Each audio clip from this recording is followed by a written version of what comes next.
The security camera footage shows everything in perfect clarity. My sister Madison was standing on what she thought was her front porch, holding the eviction notice with trembling hands. Her face cycles through confusion, disbelief, and then pure horror as she realizes the woman handing her that notice is me.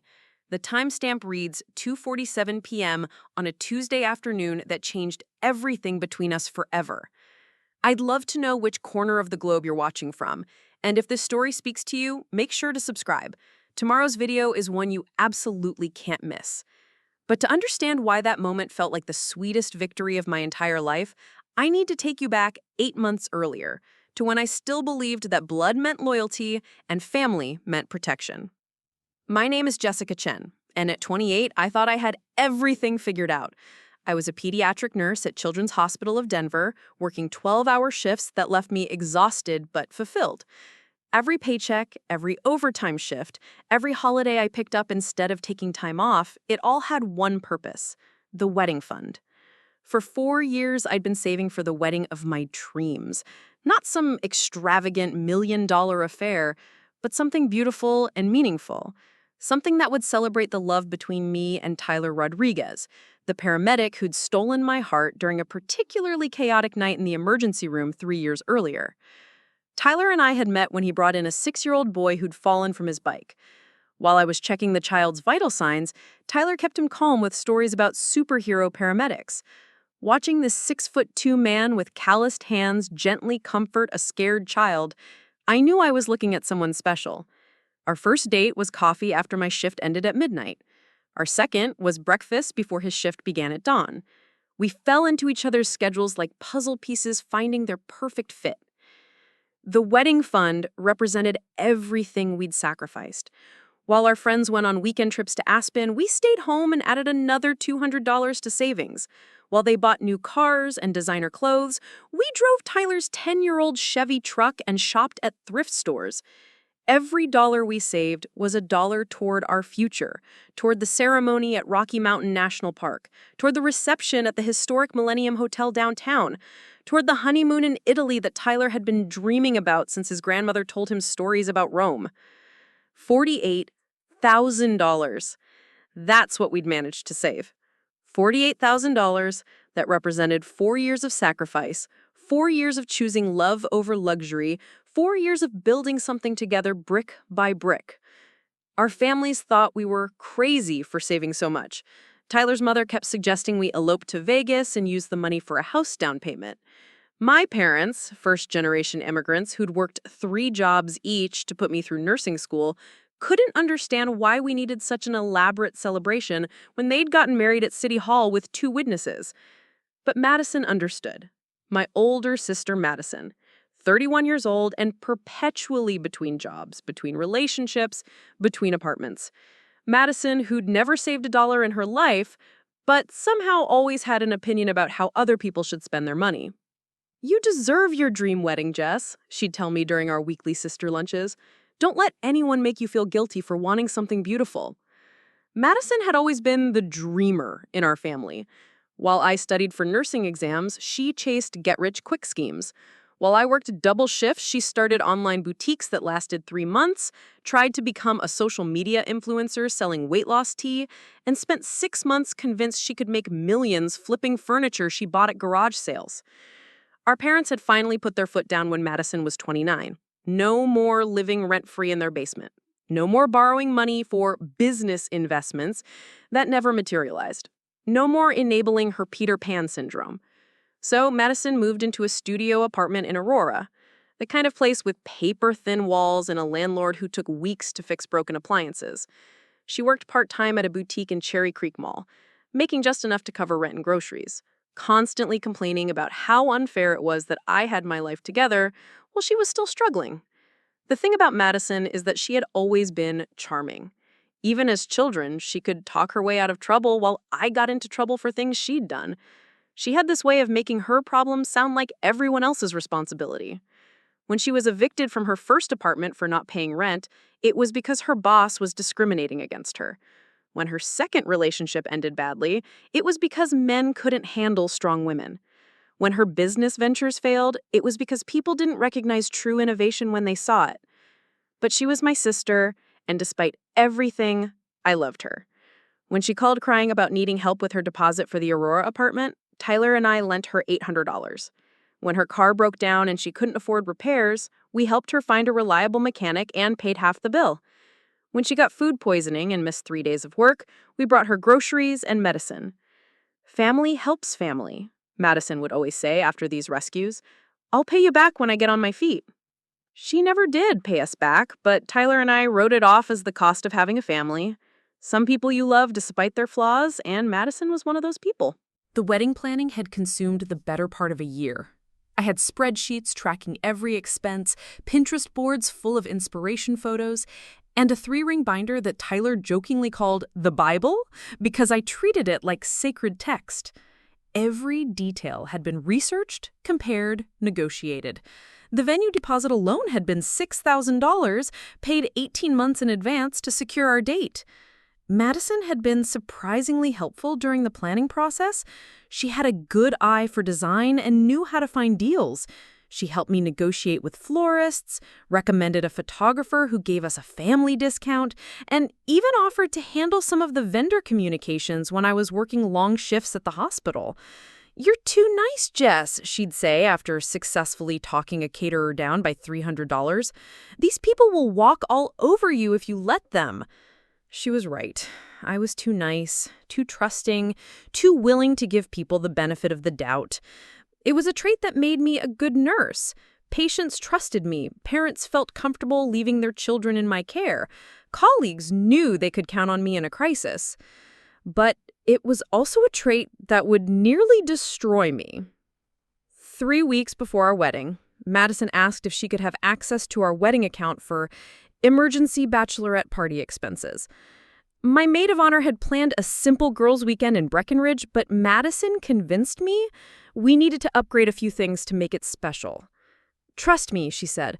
"I know how to stretch a dollar. Give me access to just the bachelorette budget, and I'll make this weekend unforgettable." Tyler wasn't comfortable with the idea, but I overruled him. Madison was my sister. She was part of my wedding party. She wanted to help make my celebration special. What could possibly go wrong? The wedding was supposed to be in 17 days. The dress was hanging in our closet, pressed and perfect. The flowers were ordered. The cake was designed. The band had our playlist. Tyler had taken time off work, and we'd both been giddy with excitement, counting down the days until we could finally call each other husband and wife. I should have known something was wrong when Madison stopped returning my calls. The morning started like any other Tuesday. I'd just finished a grueling night shift at the hospital. We'd had 3 emergency surgeries and a premature baby that kept the entire pediatric ICU on edge until dawn. Tyler had left coffee in the thermos for me, along with a note that said, T-minus 16 days until Mrs. Rodriguez, with a little heart drawn in red ink.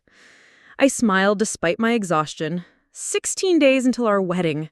16 days until everything we'd worked for would finally become real. That's when I decided to check our savings account online just to see the beautiful number that represented our future. I'd been doing this more frequently as the wedding approached, a little ritual that made everything feel more concrete. Seeing those digits on the screen was like touching our dreams. I logged into Rocky Mountain Credit Union's website, entered my password, and waited for the page to load. When it did, I stared at the screen for a full 30 seconds, certain there had to be some kind of technical error. The account balance read $847.32, not $48,847.32, just $847.32. I refreshed the page. Same number. I logged out and logged back in. Still the same devastating figure staring back at me from the screen. My hand started shaking as I clicked on the transaction history. There it was, right at the top of the list. A withdrawal for $48,000 processed at 4:23 a.m. just 3 hours earlier. While I was saving a 2-year-old's life in the emergency room, someone was stealing mine. The withdrawal was marked as authorized by Madison Chen, secondary account holder. I called the bank immediately, my voice barely steady enough to speak to the representative. Ma'am, I see the transaction you're referring to. It was processed as an electronic transfer to a real estate investment firm called Mountain Peak Properties. The transaction was authorized by Madison Chen at 4:23 a.m. using proper authentication protocols. That's impossible, I whispered. She was supposed to have access to maybe $500 for bachelorette party expenses, not $48,000. According to our records, Madison Chen has been listed as a joint account holder with full withdrawal privileges since last month. The change was made in person with proper identification. The room started spinning. Madison had gone to the bank, upgraded her access, and planned this theft while smiling at me across family dinners, while helping me address wedding invitations, while promising to make my bachelorette weekend special. I hung up and immediately called Madison. Straight to voicemail, called again, voicemail, sent 3 texts demanding she call me immediately. Nothing. Tyler found me 2 hours later, still sitting at our picking table, staring at the laptop screen as if the numbers might magically change if I looked long enough. Jess, what's wrong? You look like you've seen a ghost. A lot of love and effort went into bringing this story to life. If you're enjoying it, we'd be so grateful if you'd subscribe to our channel. Now, back to where we left off. I turned the laptop toward him without saying a word, watched his face go through the same progression of emotions I'd experienced: confusion, disbelief, then a rage so pure it made his jaw clench and his hands curl into fists. She took it, I finally managed to say. Madison took everything. Tyler grabbed his phone and called Madison immediately. When she didn't answer, he left a message that would have made a sailor blush. Then he called back and left another one. By the 3rd call, he was pacing our small living room like a caged animal. "We're going to her apartment," he said, grabbing his keys. "Tyler, wait!" "No, we're going right now, and she's going to explain what the hell she's done." The drive to Aurora felt endless. Tyler gripped the steering wheel so tightly his knuckles were white, and I stared out the window feeling like I was watching someone else's life fall apart. This couldn't be happening. Not Madison, not my own sister, not 3 weeks before our wedding. When we got to her apartment building, her car wasn't in the parking lot. We buzzed her apartment anyway. No answer. Tyler started buzzing every apartment until someone let us into the building. Then we climbed 3 flights of stairs to her door and pounded on it for 10 minutes. Nothing. "She's gone," I said, the reality finally sinking in. She planned this, she knew exactly what she was doing, and now she's gone. That's when Tyler noticed the envelope taped to her door with my name written on it in Madison's familiar handwriting. Inside was a single piece of notebook paper with a message that would burn itself into my memory forever. "Jess, by the time you read this, I'll be in my new house. I know you're upset, but you need to understand that I did this for both of us. You've always been the responsible one, the one with the plan, the one who gets everything handed to her. But I'm drowning and nobody cares. This house is my chance to finally build something real, something that will appreciate and value and give me the stability you've always had.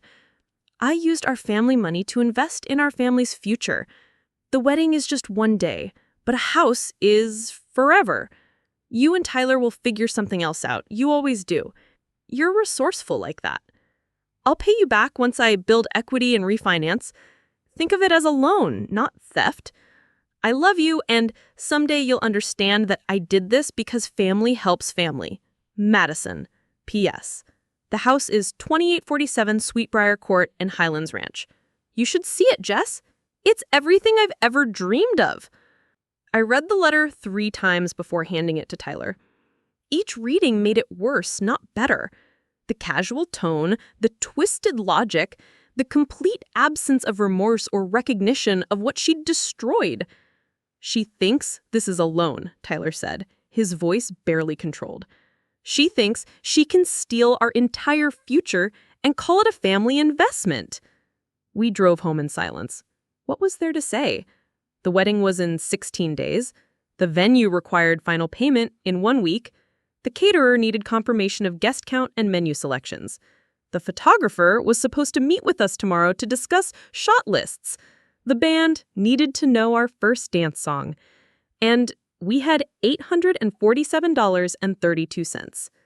I called my parents first, sobbing so hard they thought someone had died. "Slow down, Jessica," my mother said. "What happened?" When I finally managed to explain, the silence on the other end of the line stretched so long I thought the call had dropped. "She took it all?" my father finally asked. "Everything. 4 years of savings, our entire wedding fund." "But surely she'll return it," my mother said, that eternal optimist who'd spent 31 years making excuses for Madison's behavior. "Mom, she bought a house with our money. She planned this. She upgraded her bank access and transferred everything to a real estate company at 4 in the morning." Another long silence. "Maybe you could have a small ceremony instead," my mother suggested gently. "Something simple. We could help with some costs." "You don't understand," I interrupted. "We've already paid deposits. Thousands of dollars in deposits that we'll lose if we cancel. The venue, the caterer, the photographer, the band, we signed contracts." Tyler took the phone from Mrs. Chen, Madison stole from us. She didn't borrow money or make a mistake. She systematically planned to take every dollar we've saved for 4 years and spend it on the house for herself. We need you to understand how serious this is. I could hear my mother's voice through the phone, but couldn't make out the words. Tyler's expression grew darker with each passing second. "No, ma'am, we will not work it out as a family. Your daughter committed theft, and we're going to treat it as such." He hung up and immediately called the police. The officer who came to take our report was sympathetic but clear about our options. "Since she was an authorized user on the account, this becomes a civil matter, not criminal," Officer Martinez explained. "You'd need to sue her in civil court to recover the money." "But she stole it," I protested. "Legally, she was authorized to access the funds. The bank will say they followed proper procedures." "I know it's not what you want to hear, but this is a family dispute that needs to be resolved through civil litigation." Civil litigation, which would take months, maybe years, which would cost thousands in attorney fees, which would happen long after our wedding date had passed and all our vendor deposits were forfeited. After Officer Martinez left, Tyler and I sat in our living room surrounded by wedding planning materials that suddenly felt like evidence of our naivety.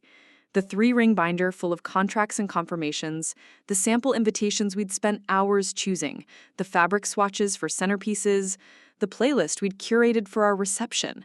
All of it was meaningless now. "We have to cancel everything," I said quietly. Tyler nodded, but I could see him fighting against the reality of it. "Maybe we could get a loan, or use credit cards, or—" "Tyler, we'd go into debt for the next 10 years trying to pay for this wedding. That's not how we want to start our marriage." He knew I was right, but admitting it felt like giving up on everything we'd worked for. That night, I started making the calls. The venue coordinator was professional but firm. Our deposit was non-refundable, and canceling with less than 3 weeks' notice meant we'd forfeit an additional penalty fee. The caterer had already ordered specialty ingredients. The photographer had turned down other bookings for our date. By midnight, we'd lost over $15,000 in deposits and cancellation fees, on top of the $48,000 Madison had stolen.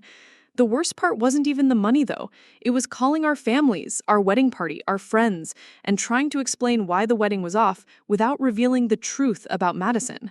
I was too ashamed, too devastated, too bewildered to admit that my own sister had destroyed the most important day of my life.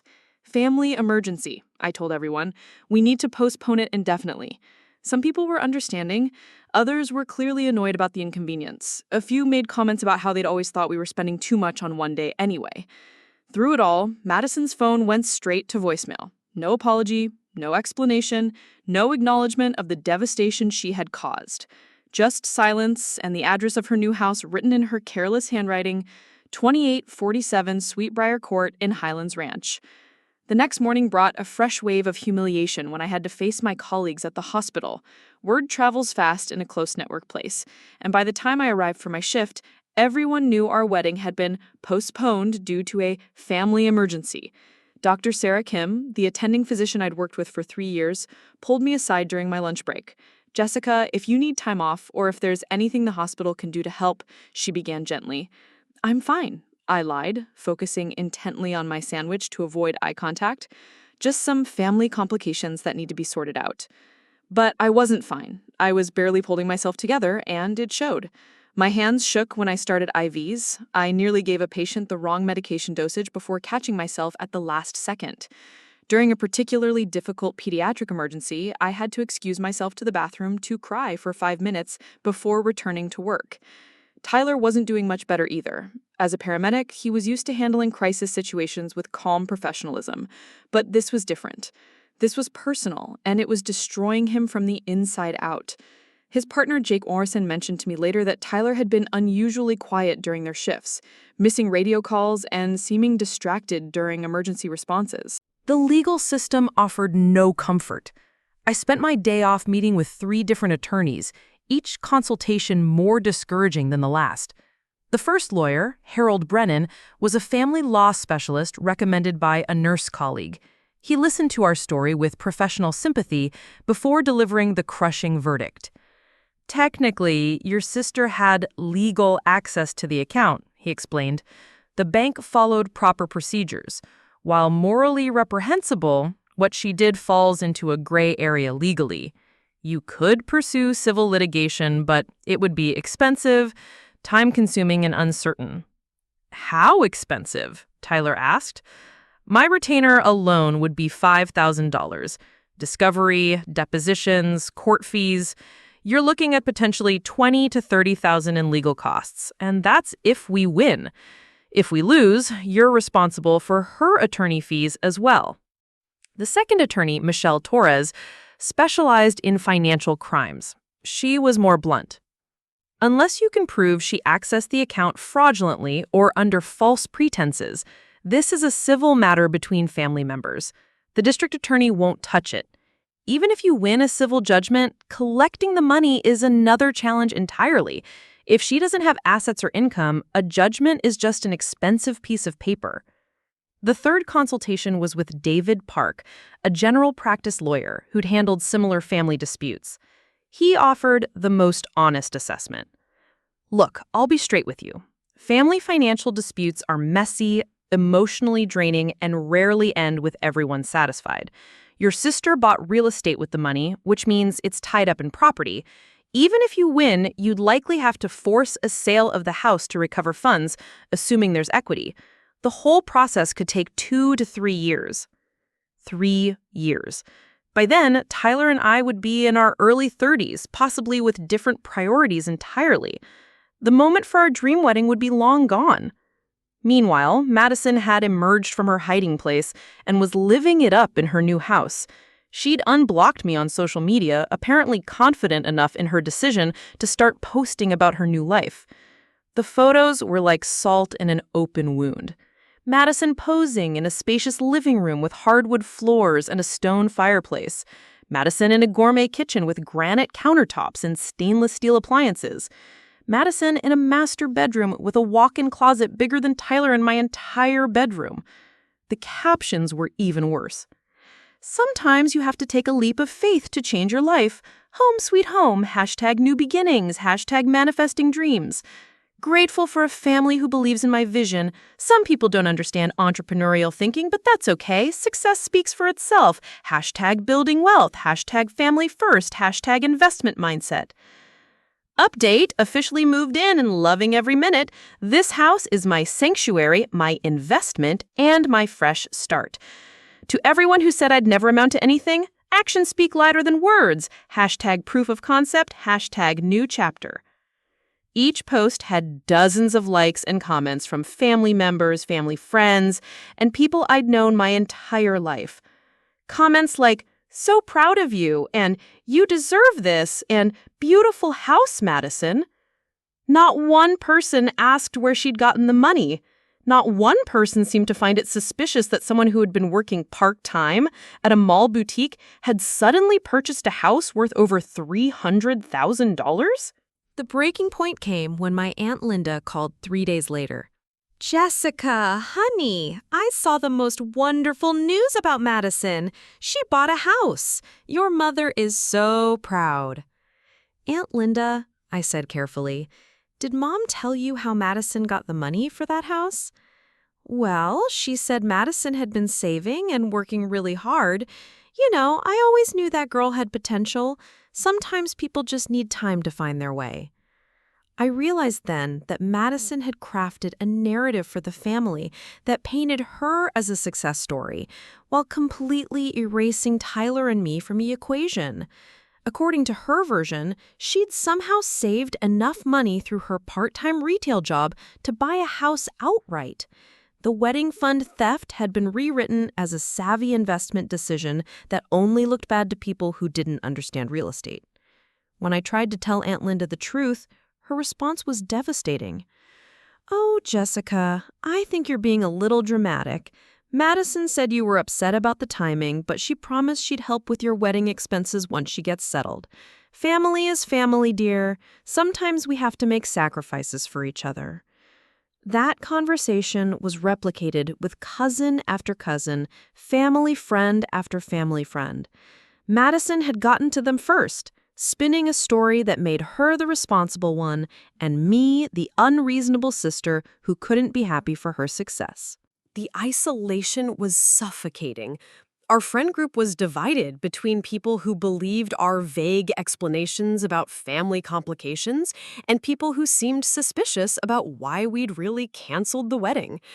Some friends started treating us differently, as if we were the type of people who made impulsive decisions or couldn't handle adult responsibilities. Tyler's family was more supportive, but they lived in Phoenix and could only offer emotional support from a distance.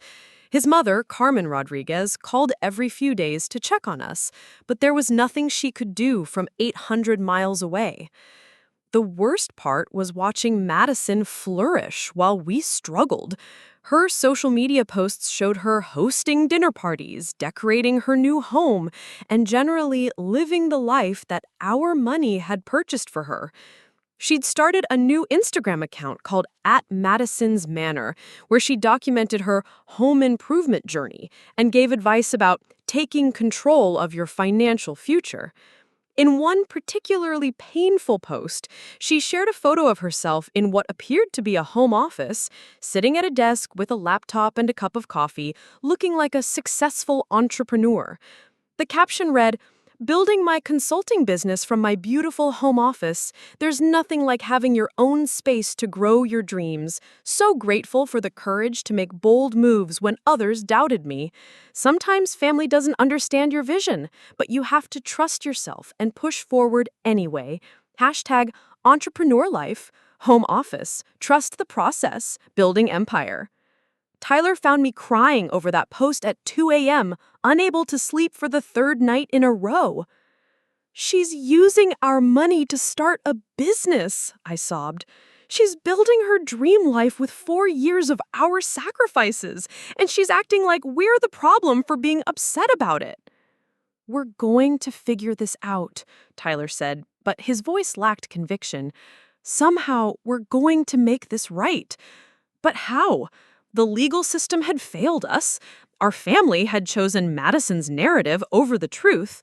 The financial institutions had followed proper procedures, which apparently meant protecting the thief rather than the victims. I started having panic attacks at work. The first one happened during a routine pediatric checkup when the child's mother started talking about her daughter's upcoming wedding. The room suddenly felt airless, my vision blurred, and I had to excuse myself to hyperventilate in a supply closet. Dr. Kim found me there 20 minutes later. "Jessica, you need to take some time off," she said firmly. "This isn't just about stress. You're having a breakdown, and you need professional help." She was right, but taking time off meant losing income we desperately needed. With our wedding fund gone and no way to recover it, Tyler and I were struggling to pay our regular bills, let alone deal with the additional financial strain of canceled vendor deposits. We applied for a second mortgage on Tyler's truck to cover some of the losses. Got denied. Applied for a personal loan. Also denied. Our debt-to-income ratio had become unsustainable overnight, not because we'd spent irresponsibly, but because someone we trusted had stolen our financial security. The emotional toll was just as devastating as the financial one. Tyler and I found ourselves arguing about things we'd never disagreed on before. The stress was poisoning our relationship, making us short-tempered and suspicious of each other's decisions. Maybe we should just elope, Tyler suggested one evening after a particularly difficult day. Vegas, City Hall, something small. At least we'd be married. With what money? I snapped. We can't even afford the gas to drive to Vegas right now. We'll figure it out, he said, but we both knew that wasn't true. 2 weeks after the theft, Madison finally called me, not to apologize, not to offer to return the money, but to invite me to her housewarming party. I know you're still upset, she said as if my devastation was a minor inconvenience. But I think once you see the house, you'll understand why this was such a smart investment. It's already appreciated in value, Jess. I'm building wealth for our whole family. Madison, you stole our wedding fund. I borrowed it for a good cause. This house is going to be an asset for generations. Your wedding would have been one day, but this is forever. You ruined our lives. I saved you from making a huge mistake. $48,000 for one party? That's insane, Jessica. You should be thanking me.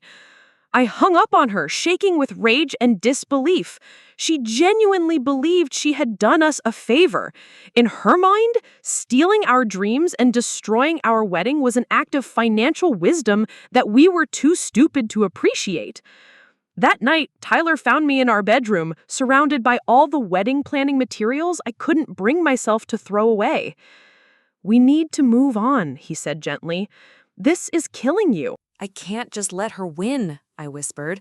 She destroyed everything we worked for, and now she's living our dream with our money. How do I just accept that? Tyler sat down beside me and took my hand. I don't know, he admitted. But we can't keep living like this. She's already taken our money. We can't let her take our sanity, too. But as I looked at the contract for our dream venue, at the menu we'd spend hours perfecting, at the playlist that was supposed to soundtrack the best day of our lives, I knew I couldn't just move on. Madison had stolen more than money. She'd stolen our future, our dreams, our faith in family loyalty. And somehow, everyone around us was acting like that was acceptable as long as she called it an investment. I needed more than legal advice. I needed a miracle. Or better yet, I needed a plan. The breakthrough came from an unexpected source.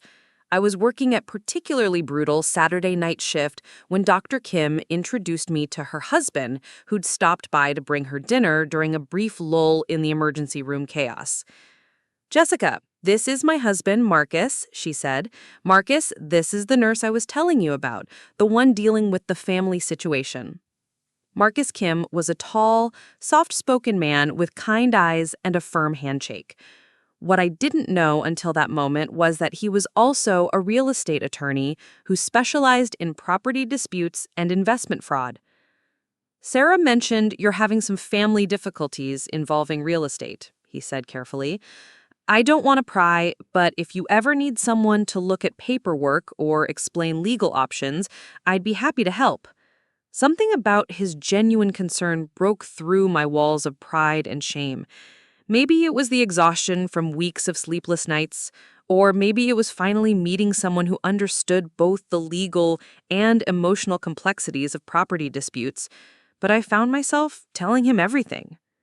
Marcus listened without interruption as I explained Madison's theft, the house purchase, and our failed attempts to get help through traditional legal channels.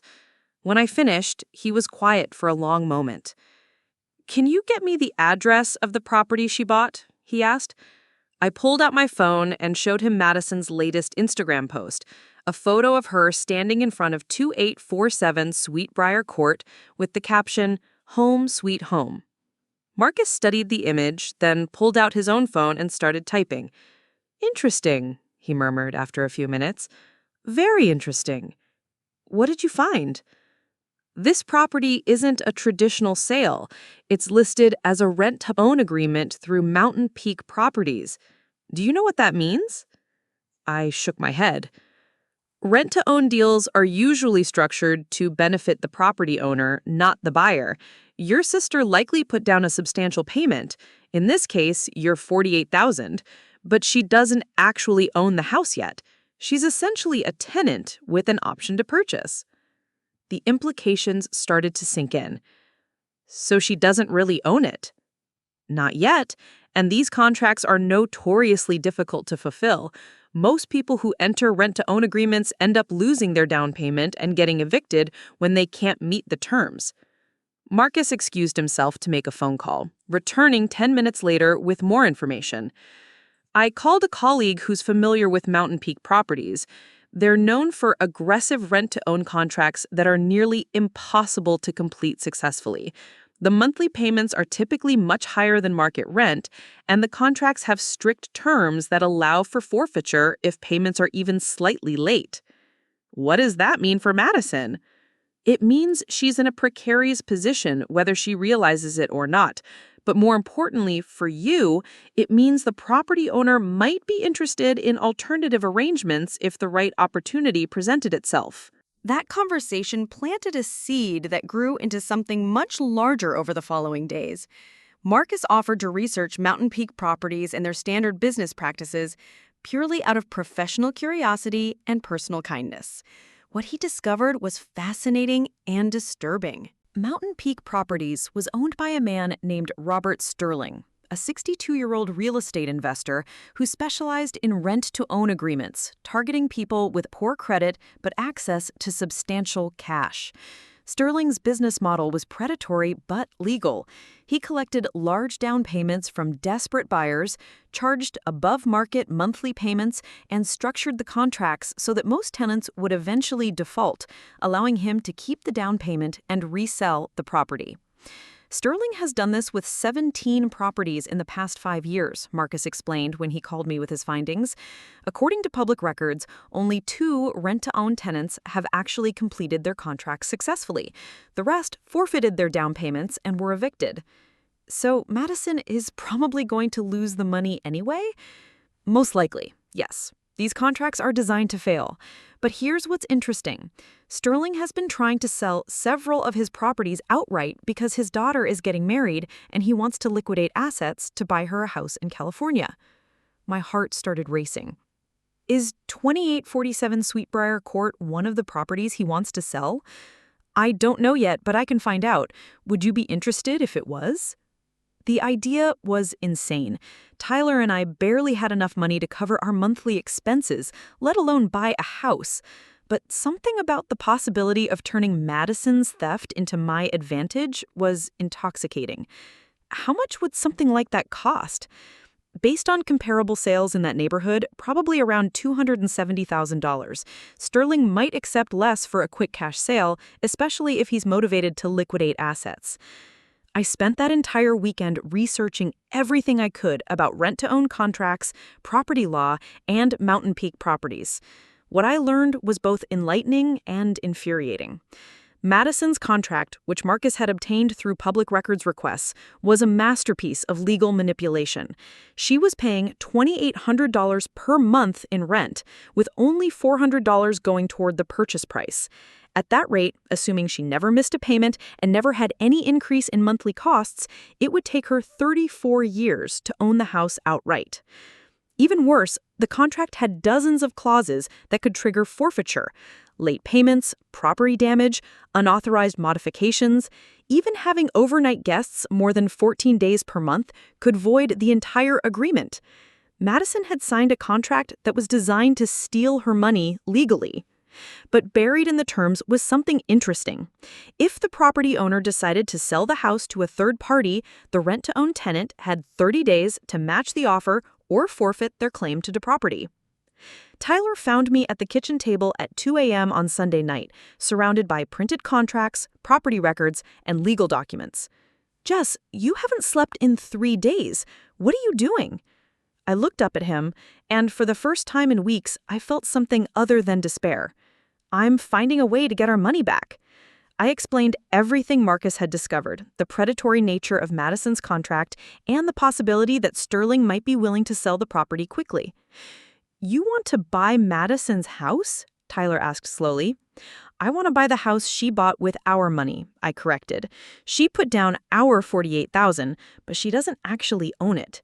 If we could buy it from Sterling, we'd essentially be getting our money back plus forcing her to face the consequences of her theft. Tyler sat down across from me, studying the paperwork. How would we afford it? Even if Sterling discounted the price, we're talking about hundreds of thousands of dollars. That's what I've been researching all weekend. We have options. I pulled out a legal pad covered with my handwriting, calculations, loan scenarios, and potential funding sources. First, we have Tyler's grandmother's estate, the house in Phoenix that your mom inherited but never sold because the family couldn't agree on what to do with it. According to Zillow, it's worth about $90,000. Tyler nodded slowly. His family had been debating what to do with that property for 2 years. Second, we both have 401k accounts that we could borrow against. Not ideal, but possible. Combined, we could access about $60,000. That's still not enough. Third, and this is where it gets interesting, Sterling thinks Sterling might accept a significantly lower cash offer if he's motivated to sell quickly. Real estate investors care more about liquidity than maximum profit, especially when they're trying to fund other investments. I showed him my calculations. If Sterling would accept $200,000 for a quick cash sale, and if your family would agree to sell the Phoenix house, and if we borrowed against our retirement accounts, we could just barely make it work. That's a lot of ifs, Jess. I know, but Marcus offered to approach Sterling informally to see if he'd be interested in a cash offer. No commitment, just exploration. Tyler stared at the paperwork for a long time. This is crazy, he finally said. So is letting Madison destroy our lives and get away with it. If we do this, we'd be house poor for years. Every penny would go to mortgage payments and retirement account loans. But we'd own a house that Madison thinks she's gonna own but never actually will unless she somehow makes 34 years of payments without defaulting once. And when she finds out we bought it, I smiled for the first time in weeks. Then she finds out that actions have consequences. Tyler was quiet for another long moment, then reached for his phone. I'll call my mom tomorrow about the Phoenix house. You call Marcus and tell him to approach Sterling. Are you sure about this? No, Tyler admitted, but I'm sure that we can't keep living like this. If we're going to take a risk, let's take one that gives us back some control. The next morning, Marcus called Sterling's office and requested a meeting to discuss a potential cash purchase of 2847 Sweetbriar Court. Sterling agreed to meet that Wednesday afternoon. Meanwhile, Tyler called his mother to discuss selling the Phoenix property. The conversation was difficult. The house held sentimental value, and Tyler's siblings had different opinions about whether to sell. But Carmen Rodriguez understood the situation and agreed to talk to the rest of the family. I requested a meeting with my retirement account administrator to understand the borrowing process and calculate exact amounts we could access.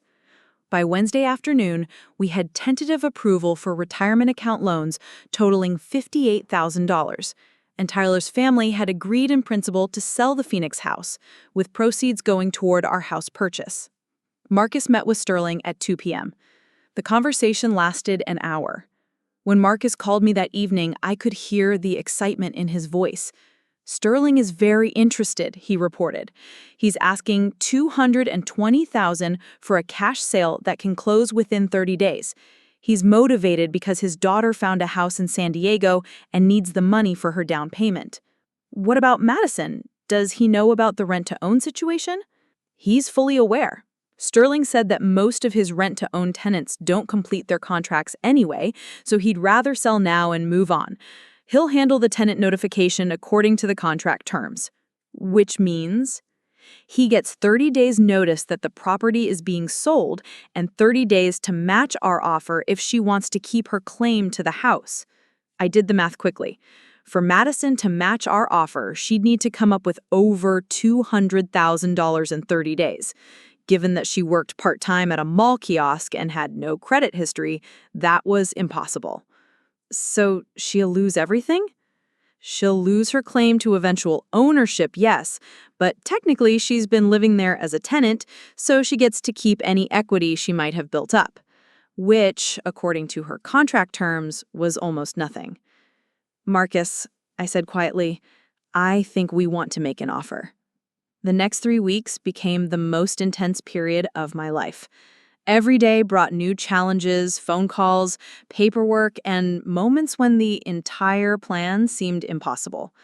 But for the first time since Madison's theft, Tyler and I had purpose beyond just surviving the devastation.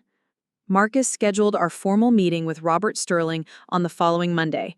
Before that meeting, Tyler and I needed to have all our financing in order to make a credible cash offer.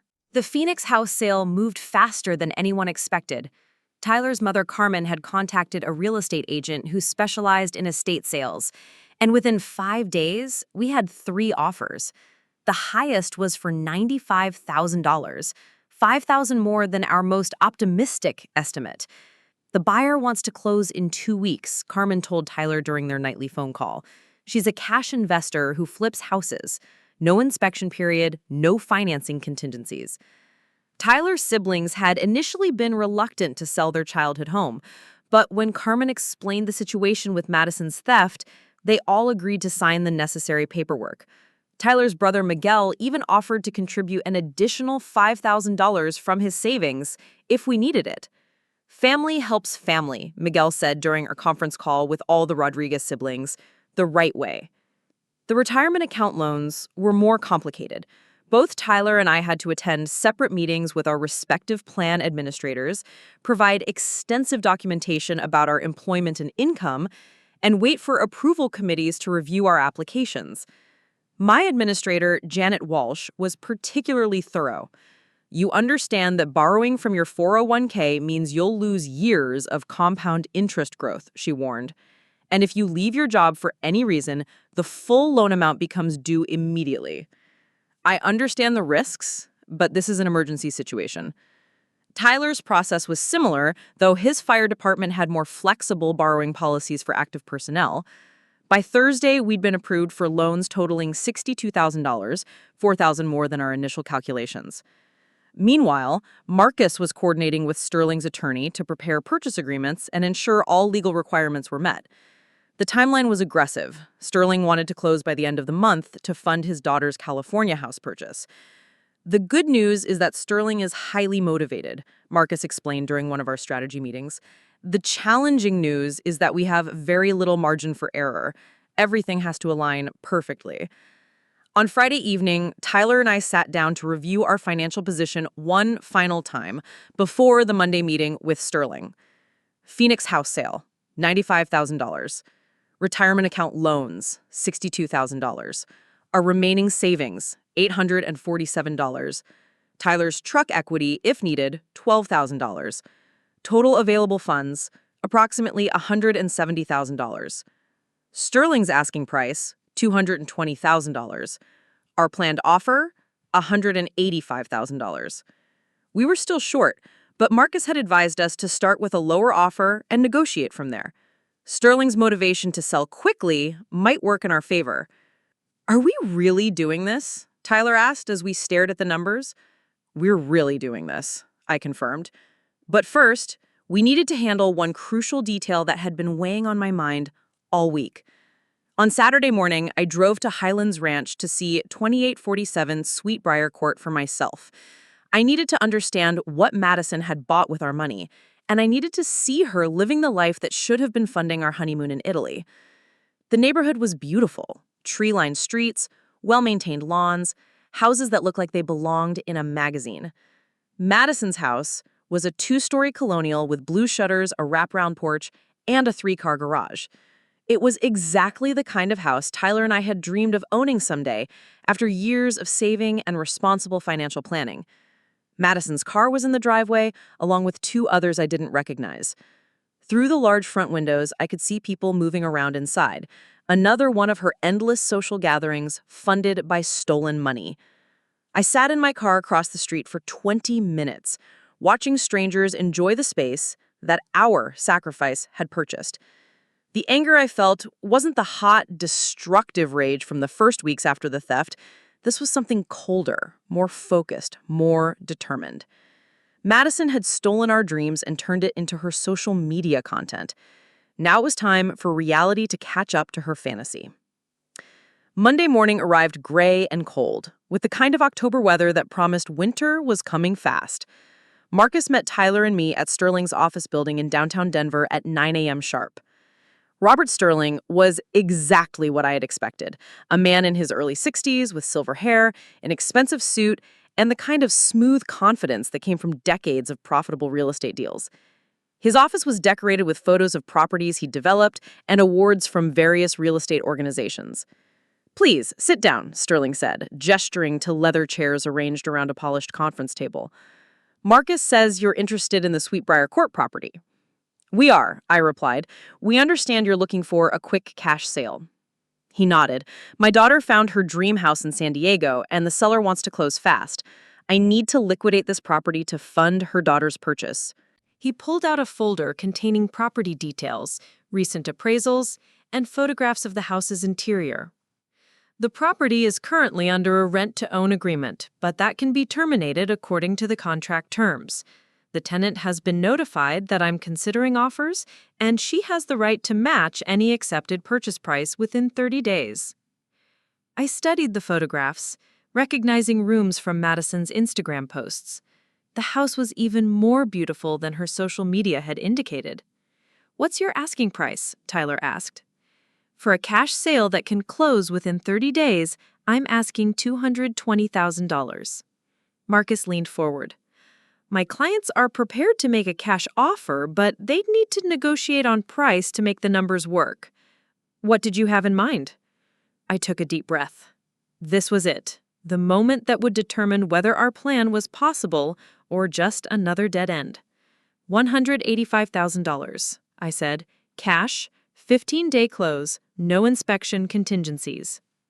Sterling was quiet for a long moment, clearly calculating profit margins and timelines in his head. "The property appraised at $240,000 last year," he said finally. "But appraisals don't account for the complications of an existing tenant situation," Marcus replied smoothly. "My clients are offering a clean transaction with minimal legal complexity." $195,000, Sterling countered, "and we have a deal." Tyler and I exchanged glances. We'd need to find an additional $10,000 somewhere, but it was doable. "We'll need to review our financing one more time," Tyler said. "Can we give you an answer by tomorrow morning?" "Certainly. But I should mention that I have another potential buyer looking at the property Wednesday. If you want it, I'd need a signed purchase agreement and earnest money by tomorrow afternoon." We shook hands and left Sterling's office with a mixture of excitement and terror. We were $10,000 short of making an offer, and we had less than 24 hours to figure out how to bridge that gap. "Miguel's $5,000, plus we could sell my grandmother's ring," I said as we sat in Tyler's truck in the parking lot. "That would get us to $195,000. Tyler was quiet for a moment. His grandmother's ring was a family heirloom that had been passed down for 3 generations. "Do it," he said finally. "Madison took our future. We're not letting her keep it because I'm sentimental about jewelry." That afternoon, I took the ring to 3 different jewelry buyers and got quotes ranging from $4,200 to $6,800. The highest offer came from an estate jewelry specialist who understood the ring's vintage value. By evening, we had our financing in place. Phoenix house sale, $95,000. Retirement loans, $62,000. Miguel's contribution, $5,000. Grandmother's ring, $6,800. Remaining savings, $847. Truck equity loan, $7,000. Emergency credit, $18,353. Total, $195,000. We called Marcus that night to confirm we could meet Sterling's price. "I'll draft the purchase agreement tonight," Marcus said. "We can sign it first thing tomorrow morning and get it to Sterling by noon." "What about Madison? When does she get notified?" Sterling is required to provide written notice within 24 hours of accepting an offer. She'll have exactly 30 days from that notice to match the purchase price or forfeit her claim to the property. That night, Tyler and I barely slept. We kept looking at each other across our small apartment, hardly believing we were about to become homeowners.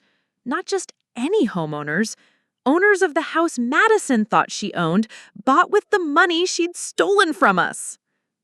Tuesday morning, we met Marcus at his office at 8 a.m. to sign the purchase agreement. The document was 12 pages of legal language, but the essential facts were simple. We were offering $195,000 cash for 2847 Sweetbriar Court, with a close date of November 15th. Marcus hand-delivered the signed agreement to Sterling's office at 11:30 a.m. At 12:15 p.m., Sterling called to accept our offer. "Congratulations," Marcus said as he hung up the phone. "You just bought a house." At that same moment, Sterling was preparing the notification letter that would be delivered to Madison within the next few hours. The letter that would inform her that her dream house was being sold, and she had 30 days to come up with $195,000 if she wanted to keep it. We spent that afternoon at the bank, signing loan documents and arranging for the Phoenix house sale proceeds to be transferred to our closing account. The banker, a woman named Patricia Gonzalez, seemed impressed by our ability to organize such a complex transaction so quickly. "Most first-time buyers take months to get their financing in order," she commented. "You two must have been planning this purchase for a while." "Something like that," Tyler replied. By 5 p.m., everything was official. Our earnest money had been deposited, our closing date was confirmed, and the countdown had begun. Madison had exactly 29 days to come up with nearly $200,000 or lose everything she thought she'd gained by stealing from us. That evening, Tyler and I celebrated with takeout Chinese food and a bottle of wine we'd been saving for our wedding reception. We toasted to new beginnings, to justice, and to the most expensive revenge plot in the history of sisterly disputes. At 11:47 p.m., my phone started buzzing with notifications. Madison had seen the notice. The first call came at 11:47 p.m. I let it go to voicemail. The second call came at 11:52 p.m., the third at 11:58 p.m. By midnight, Madison had called 17 times and sent 12 increasingly frantic text messages. Tyler was already asleep, exhausted from the emotional intensity of the day, but I was wide awake, staring at my phone and watching Madison's world collapse in real time. The voicemails started confused and escalated to desperate. "Jess, I got some weird letter about the house being sold. There must be a mistake. Call me back." "Jessica, answer your phone. This letter says someone bought my house. That's impossible. Sterling can't sell it. I have a contract." "Answer your phone. I know you're awake. Whatever game you're playing, it's not funny. This is my home." The text messages were even more revealing. "What did you do? How do you even know Sterling? You can't do this to me. I'll sue you. I'll tell everyone what you did. You're destroying your own family. Mom is going to be furious. Call me right now." I read each message with satisfaction that surprised me with its intensity. For weeks, I'd been the victim, the one begging for help, the one watching helplessly as Madison celebrated her theft on social media. Now the tables had turned, and Madison was experiencing the panic and desperation I'd felt when I discovered our empty bank account. At 12:23 a.m., she tried a different approach. "Jess, please call me. I know you're upset about the wedding money, but we can work this out. Family is more important than money. We can figure out a payment plan or something. Please don't destroy my life over this." I took a screenshot of that message. After everything she'd put us through, Madison still didn't understand that she was the one who'd destroyed lives. She still thought this was about me being petty rather than about consequences for her theft. At 1:15 a.m., my parents called. I let that go to voicemail too. The next morning brought a new wave of chaos. Tyler and I were having coffee when my mother called, and this time I answered. "Jessica Ann Chen, what have you done?" she demanded, using my full name like I was 12 years old. "Good morning to you too, Mom. Madison is hysterical. She says you bought her house somehow. That's impossible. You don't have that kind of money. Madison doesn't own a house, Mom. She has a rent-to-own agreement that she signed with stolen money. The actual owner decided to sell the property, which is his legal right. Don't talk to me about legal rights, my mother snapped. This is family. Family doesn't destroy each other over money. I agreed. Family doesn't steal $48,000 from each other either. But here we are. She was going to pay you back. With what money, Mom? She works part-time at a mall kiosk. Her rent-to-own payment is $2,800 a month. Even if she wanted to pay us back, she couldn't afford it. There was silence on the other end of the line. How did you buy a house? My mother finally asked. You just told us your wedding was canceled because you didn't have money. I explained about Tyler's family property, the retirement account loans, and Marcus's help with the legal aspects. By the time I finished, my mother was quiet for a long time. You spent your retirement savings to buy Madison's house? We invested our available resources to purchase real estate in a good neighborhood, I corrected. The fact that Madison happens to be the tenant who's about to lose her claim to the property is just poetic justice. Jessica, this is cruel. What's cruel is stealing your sister's wedding fund and using it to buy yourself a house. What's cruel is posting about your investment success on social media while your victims can't afford groceries. What's cruel is calling theft a family loan and acting like we should be grateful. My mother hung up on me. An hour later, my father called with a different approach. Jesse, your mother is very upset, he said in his calm, measured voice. We need to find a way to resolve this situation that works for everyone. Dad, Madison stole from us. She committed a crime and destroyed our wedding. There is no resolution that works for everyone because she created a situation where someone has to lose. But now you're going to make her homeless. No, I'm going to make her face the consequences of her choices. She signed a predatory rent-to-own contract with money she stole. The property owner decided to sell. These are the natural results of her decisions. Can't you just sell the house back to her? For what money, Dad? She doesn't have $195,000. She doesn't have $95,000. She probably doesn't have $9,000. My father was quiet for a moment. What if we helped her get a loan? Dad, her credit score is below 500. She's never held a full-time job for more than 6 months.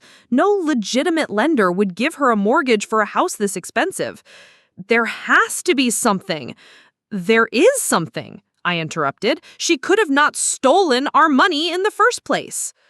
By noon, the family pressure campaign was in full swing. I received calls from Aunt Linda, my cousin Rebecca, and even my grandmother, all pleading Madison's case and asking me to be the bigger person. The conversation with my grandmother was particularly difficult. Jessie, sweetie, I know Madison made a mistake, she said in her gentle voice that made me feel like I was disappointing her. But family is all we have. Don't let money come between you and your sister. Grandma, she didn't make a mistake. She planned this. She went to the bank, upgraded her access to our account, and transferred everything while we were sleeping. This wasn't an impulse decision or an accident. People do desperate things when they're struggling. And people face consequences when they commit crimes. So you're going to punish her forever. I'm going to let her experience the results of her own choices. That afternoon, Madison showed up at my apartment. I was expecting this confrontation, but I wasn't prepared for how she looked. Gone was the confident, glowing woman from her recent Instagram posts. Madison appeared exhausted, her makeup smeared from crying, her usually perfect hair pulled back in a messy ponytail. We need to talk, she said when I opened the door. I don't think we do. Jessica, please, I know you're angry, but this is insane. You bought my house? I bought a house. You don't own that property, Madison. You have a rental agreement that you signed with stolen money. She pushed past me into the apartment, a liberty she had taken hundreds of times before, but which felt different now. Fine. I took your wedding money, I admit it. But I was desperate, Jess. I was living in that horrible apartment, working a dead-end job, watching everyone else have success while I had nothing. So you decided to steal our success instead of building your own? I was going to pay you back. The house is an investment. It's already appreciated in value. Madison, you don't own the house. Your rent-to-own contract is designed to make you fail. Sterling has done this 17 times before. Only 2 tenants have ever successfully completed their agreements. Her face went pale. What do you mean? I pulled out the research Marcus had compiled about Mountain Peak Properties and Sterling's business model. I showed her the statistics, the contract analysis, the documentation of other tenants who'd lost their down payments. You were scammed, I explained. Sterling specializes in taking large down payments from people with bad credit, charging excessive monthly rent, and waiting for them to default so he can keep their money and resell the property. Madison stared at the paperwork, her hands shaking. But I've been making my payments. I haven't missed any. Yet? But look at your contract. Late fees if you're even 1 day past due, forfeiture clauses for property damage, unauthorized modifications, or having guests stay more than 14 days per month, automatic rent increases every year, maintenance requirements that most people can't afford. She read through the contract details with growing horror. So, even if you hadn't stolen our money, you would have lost it anyway. Sterling would have found a reason to evict you within a year or 2, and you'd have nothing to show for it. Then why are you buying it? She whispered. Because Sterling offered me a legitimate sale, not a predatory rental agreement. Because I can get a real mortgage with reasonable terms. Because Tyler and I have stable jobs and good credit and the ability to actually afford the monthly payments.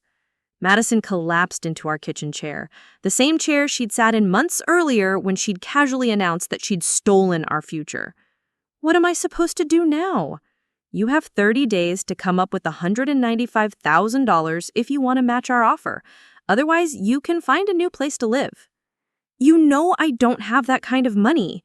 Then you should have thought about that before you stole ours. Madison looked up at me with an expression I'd never seen before. Genuine desperation mixed with the dawning realization that her actions had consequences she couldn't charm or manipulate her way out of. Jess, I'm your sister. You were my sister when you emptied our bank account too. That didn't stop you then. I made a mistake. You made a choice. You chose to steal from us. You chose to destroy our wedding. You chose to lie to our family about where you got the money for that house. You chose to post about your success story on social media while Tyler and I couldn't afford groceries. This isn't a mistake, Madison. This is who you are. She started crying then, ugly sobs that shook her whole body. I can't be homeless. I can't go back to living with Mom and Dad. I'm 31 years old. Then you should have made better choices. Please, Jess, I'll do anything. I'll get a second job. I'll pay you back. With what credit? What job skills? What work history? Madison, you've spent your entire adult life avoiding responsibility and expecting other people to fix your problems. This is what happens when the safety net runs out. Tyler came home while Madison was still crying at our kitchen table. He took one look at the situation and went straight to our bedroom, giving us space to finish our conversation, but making it clear he wasn't interested in any reconciliation attempts. What do you want from me? Madison asked finally. I want you to understand that stealing from family has consequences. I want you to stop posting on social media about your success story that was built on theft. I want you to tell our family the truth about where you got the money for that house. And if I do that, you'll let me stay? Madison, I couldn't let you stay even if I wanted to. We don't own the house yet, and when we do, we'll need every dollar of rental income to afford the mortgage payments. This isn't about punishment. This is about reality. She left 20 minutes later, still crying, but no longer begging.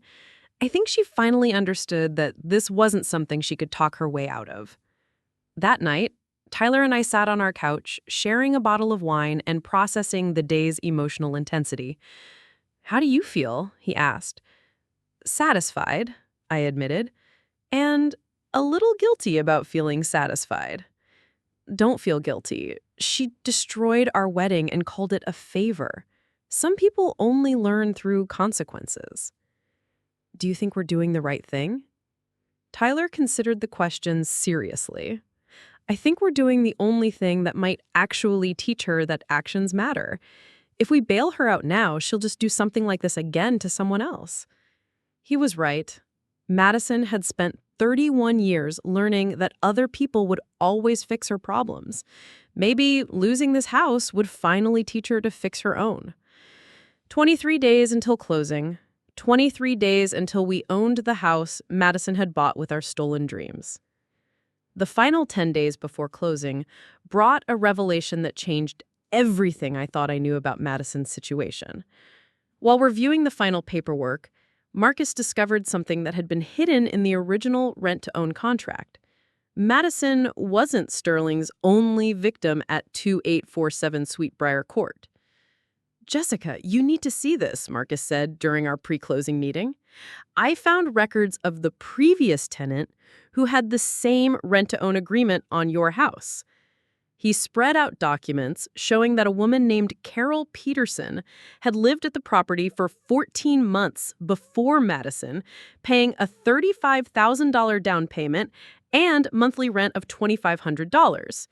Carol had been evicted when she fell behind on payments after losing her job during the pandemic.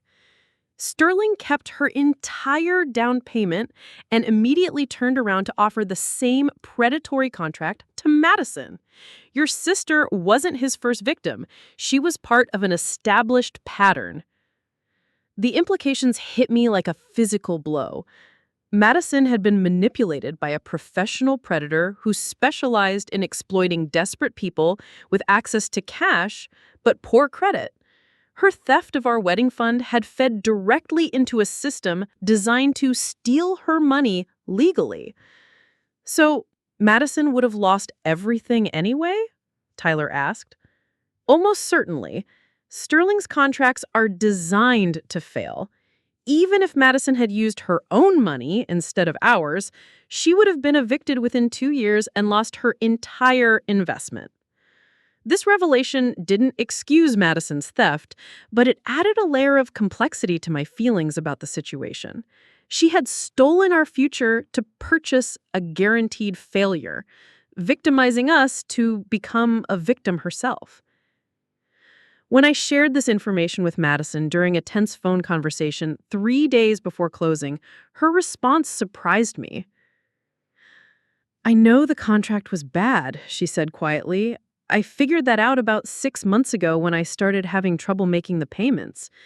But I couldn't admit I'd made such a huge mistake with your money." "Madison, you didn't just make a mistake. You committed theft." "I know, and I'm not trying to excuse that, but I want you to understand that I genuinely believed I was making a smart investment that would benefit both of us. I was wrong about everything, but I wasn't trying to hurt you." For the first time in our entire conflict, Madison sounded genuinely remorseful rather than manipulative. The knowledge that she'd been professionally scammed didn't change what she'd done to us, but it helped me understand how someone could make such a catastrophically bad decision while believing they were being financially savvy. "What are you going to do now?" I asked. "I found a studio apartment in the Lakewood. It's not much, but it's what I can afford. And I'm going to start paying you back, even if it takes the rest of my life." Closing day dawned clear and cold, with the kind of crisp November air that makes everything feel sharp and final. Tyler and I met Marcus at the title company, where we spent 2 hours signing documents that officially transferred ownership of 2847 Sweetbriar Court from Sterling to us. The moment felt less triumphant than I had expected.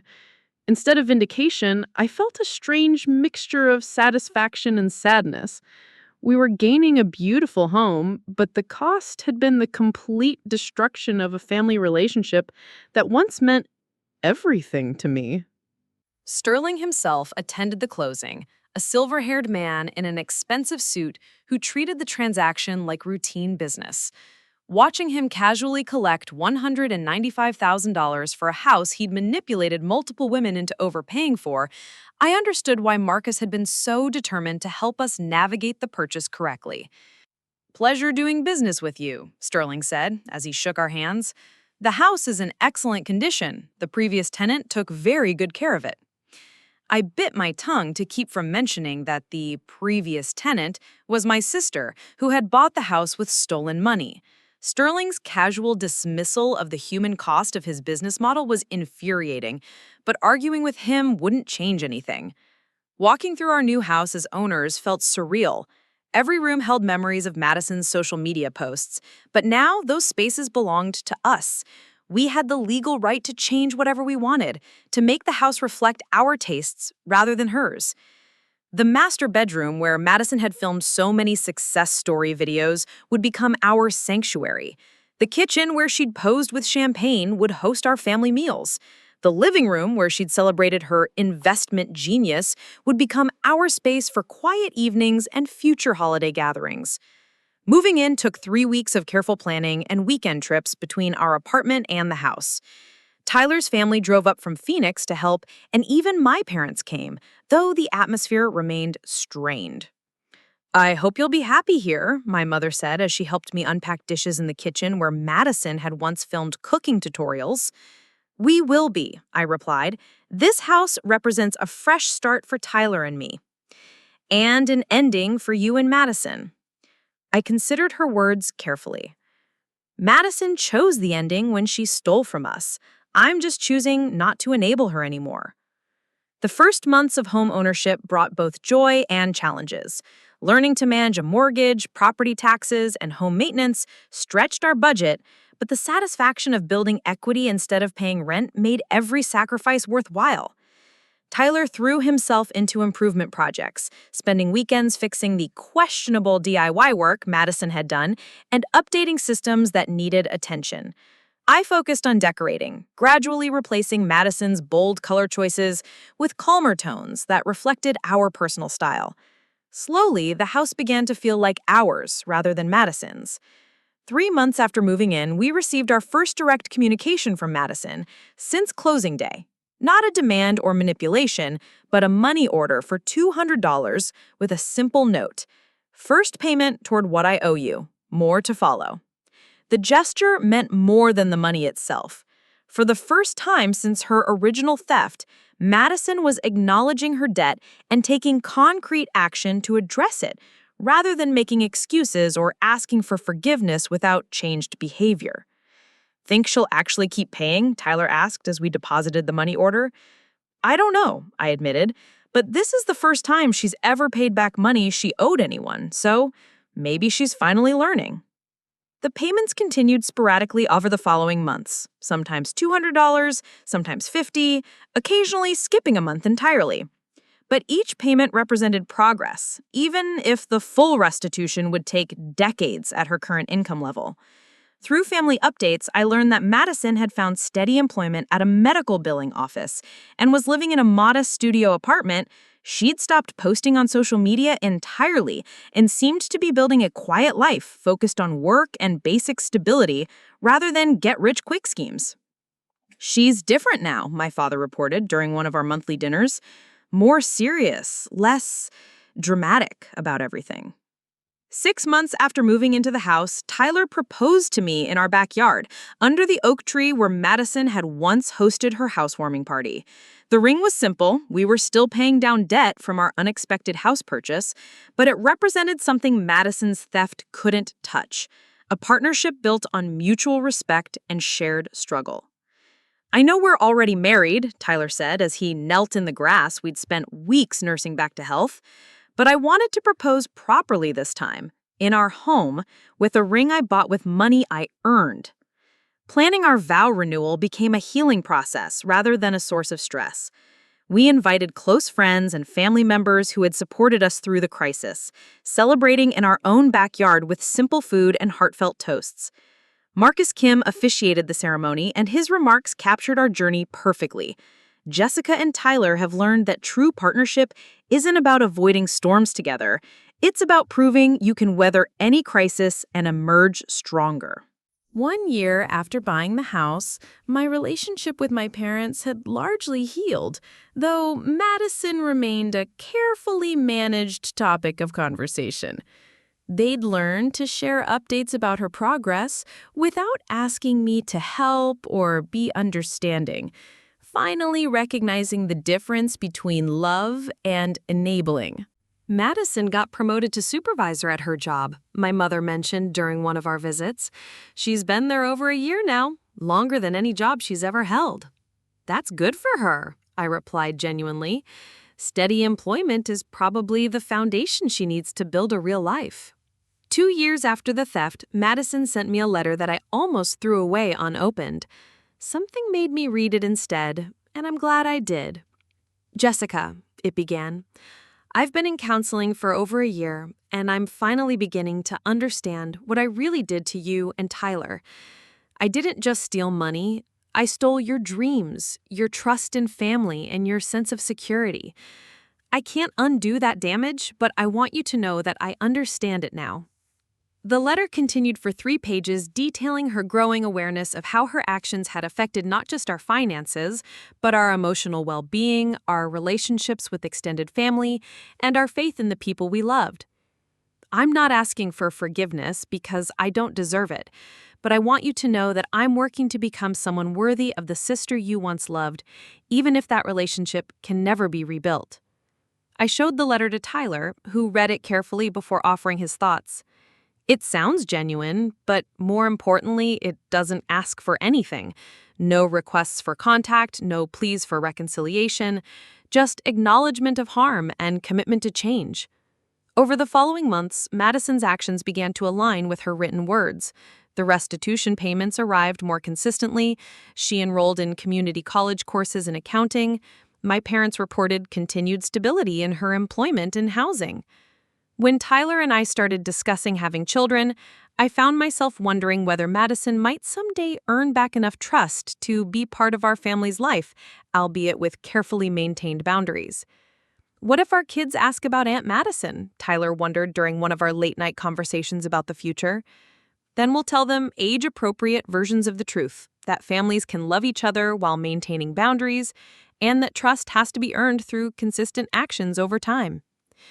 The pregnancy news came as a wonderful surprise during our 3rd year in the house. As I stared at the positive test in our renovated master bathroom, I realized that Tyler and I had built something beautiful from the wreckage of Madison's destructive choices.